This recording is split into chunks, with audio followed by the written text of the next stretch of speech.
Hello, I'm the 10-minute English teacher. Let's get you exam ready. Today we're thinking about William Shakespeare's Macbeth, and I'm going to be providing you with a guide, summary and analysis for the character King Duncan. Before we get going, don't forget to like and subscribe. There are plenty of things on the channel to help you revise for Macbeth. Okay, my guide to King Duncan. So we're going to start with key moments. In front of you are key moments involving the character King Duncan. I'm going to walk you through them now. So, we first meet King Duncan when he's been told about the progress in Scotland's war with Norway. He's finding out all about how brave and valiant Banquo and Macbeth are at the beginning of the play. He then invites Macbeth to his castle so that he can name him Thane of Cawdor.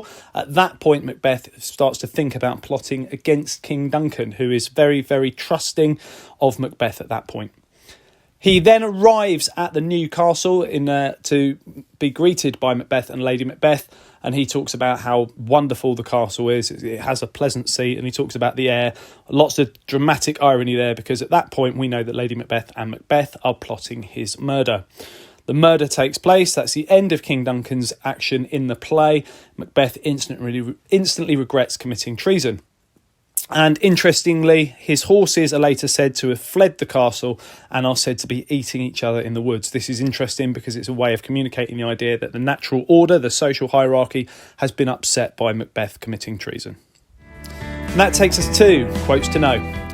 So, first thing is at the beginning where Macbeth is being spoken about. He says, "O valiant cousin, worthy gentleman," about Macbeth, which is of course ironic because Macbeth will go on to murder King Duncan. He also says there's no art to find the mind's construction in the face. The idea of being unable to understand what's below the surface is something that's reoccurring in the play. We've got Lady Macbeth saying, look the innocent flower, but be the serpent under it. And that's something that, whilst he's understanding of, he succumbs to because he's trusting of Macbeth, and that leads to his death. When he speaks to Macbeth at his castle, he talks to his guests and says, "Signs of nobleness like stars shall shine on all deservers." Now, you could argue that this is foreshadowing that restoring of order at the end of the play. Stars also are something that are used by Shakespeare in many of his works to symbolise the idea of fate.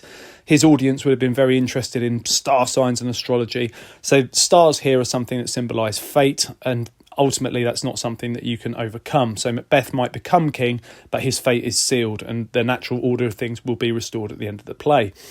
This castle hath a pleasant seat is what King Duncan says when he arrives to be greeted by Lady Macbeth and Macbeth. Firstly, you could argue that this is reflecting to us the idea that Macbeth is ungrateful. He's been gifted handsomely by King Duncan. There's also a wonderful bit of dramatic irony here because we know that his death's being plotted and he doesn't. "Wake Duncan with thy knocking, I would thou couldst," is what Macbeth says directly after having killed King Duncan, so he's instantly regretting that murder. And he then says, when Malcolm and Donalbain appear, "The fountain of your blood is stopped." And it all seems a little bit rehearsed. It's a little bit too elaborate here. The use of figurative language seems like it's pre-rehearsed, whereas Macduff conversely says your royal father's murdered, to show that there's a contrast. So there we are, key quotes for King Duncan. And that takes us to analysis. So we've got something called the divine right of kings, which is important to understand. In Jacobean England, the monarch assumed the divine right of kings, which meant that kings couldn't be held accountable for their actions. It was believed that they could only answer to God and that their position on the throne was influenced by God.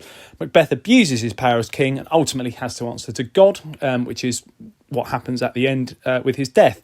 Upsetting this social order has grave consequences in the play.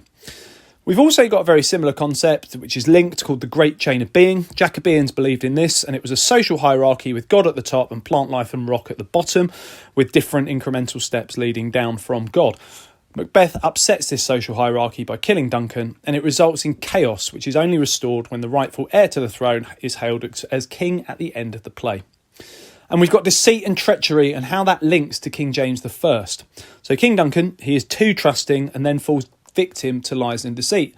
Shakespeare may have been providing a warning to King James I using Duncan for him to beware traitors, and the fact that Macbeth's treason leads to his downfall would have served to forewarn his audience, which would have proved positive with the king, who the play was written for in the years following the Gunpowder Plot.